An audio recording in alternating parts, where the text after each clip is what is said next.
سفر با یکی سفره در پیچ و تابی که از ارث وامانده زون مرغ دریایی خوشنوای جنوبی بر او سیب سرخ وقت خنده بیفتم از اسبم به دریا بیفتم.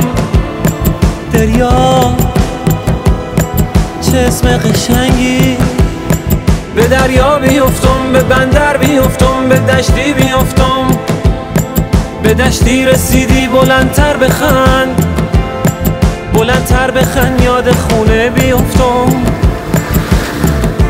یاد خونه بیفتم.